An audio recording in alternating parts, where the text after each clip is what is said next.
Assalamualaikum warahmatullahi wabarakatuh. Halo guys, selamat datang kembali di Media Ilusi. Bagaimana kabarnya hari ini guys? Semoga semua sehat selalu ya. Guys, menjelang mainnet banyak sekali info mengenai Peanut World, baik itu dari core team sendiri maupun dari para pionir. Nah, kali ini ada beberapa pertanyaan klasik yang masih saja beredar di lingkungan para pionir guys. Pertanyaan apakah itu? Yang pertama, banyak pertanyaan, jikalau Pi harganya mahal, terus siapa yang akan membayar koin Pi kita? Nah, dari sini muncul dua pertanyaan, yaitu siapa yang akan membayar koin Pi kita nanti? Dan yang kedua, apakah benar koin Pi mahal?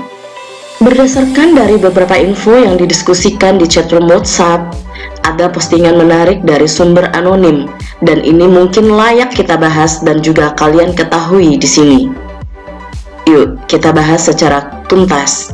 Namun sebelum itu, silakan klik like, subscribe, dan share ke semua sosmed kalian, dan jangan di skip-skip agar kalian bisa mengambil informasi secara utuh. Oke yuk, langsung saja kita simak bersama. Siapakah yang akan membayar Pi saat open mainnet? Untuk memudahkan pemahaman, saya coba jelaskan dari yang ada di negara kita yang berdasar pada ilmu ekonomi. Sebagai contoh, pemerintahan kita menentukan harga dasar gabah melalui bulog. Harga gabah bila dibiarkan murni dilepas di pasar, waktu panen raya harganya akan sangat rendah dan petani sangat merugi. Gak nyucuk dengan modal yang harus dikeluarkan.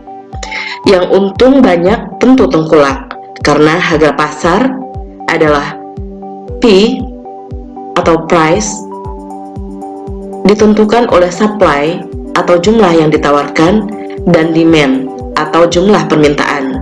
Jadi S dan D ini yang menentukan P atau harga di pasar bebas. Nah, Bulog mendapat tugas untuk mengatasi masalah harga ini untuk melindungi petani supaya nggak rugi. Tetap ada semangat untuk bertani dan masyarakat masih mampu membeli beras dan tengkulak pun masih mendapat untung. Karena itu diterapkan harga dasar gabah sama pemerintah melalui Bulog. Setelah ada ketentuan harga, terus siapa yang membeli gabah? Bulog di sini selain mendapat tugas untuk menentukan harga, juga bertindak sebagai utilitas yang disiapkan oleh pemerintah untuk membeli gabah dari petani sesuai dengan harga yang ditetapkan.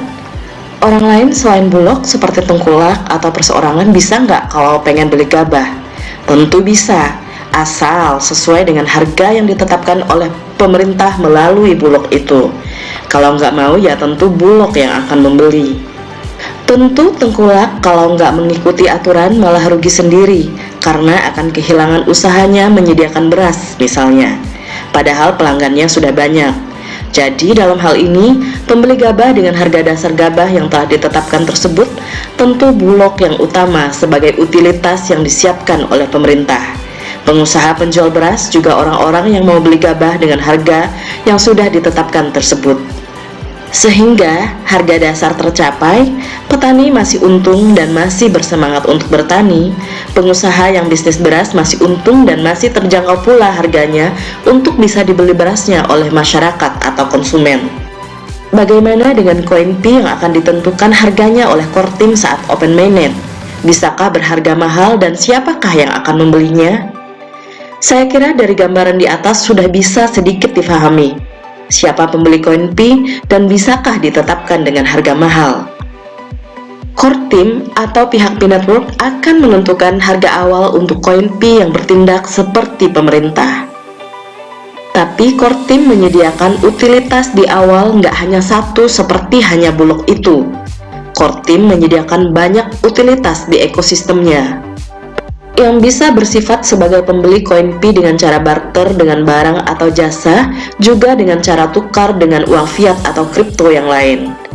Selain itu juga, core team tentu juga punya sponsor dan pendukung keuangan untuk modal bila harus membeli koin Pi. Sebagai gambaran, Elon Musk sudah mengucurkan dana untuk beli Pi 1,5 triliun dolar. Selain itu, Amazon juga marketplace lain sudah siap dengan harga tersebut. Exchanger yang sudah siap beli koin Pi dan berada di ekologi Pi juga sudah ada.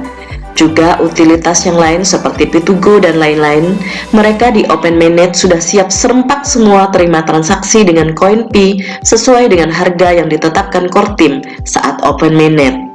Kalau ada yang jual lagi Pi-nya, tentu core team sudah siap dengan mengucurkan modalnya. Tapi dengan bertambahnya waktu, maka utilitas Pi juga akan semakin berkembang dan semakin banyak. Bank Dunia juga sudah berencana untuk menjadikan koin Pi sebagai uang digital global dunia. Maka mau nggak mau, bank-bank di berbagai negara pun harus siap untuk terima uang Pi dan membeli koin Pi. Ini juga karena adanya fungsi koin Pi sebagai koin transaksi yang simple, cepat, dan faktor keamanannya juga sifat transparansinya membuat sangat diperlukan untuk transaksi yang besar. Ingatkah beberapa koin seperti Bitcoin kadang juga untuk transaksi, tapi untuk jangka panjang, nggak aman dan nggak layak.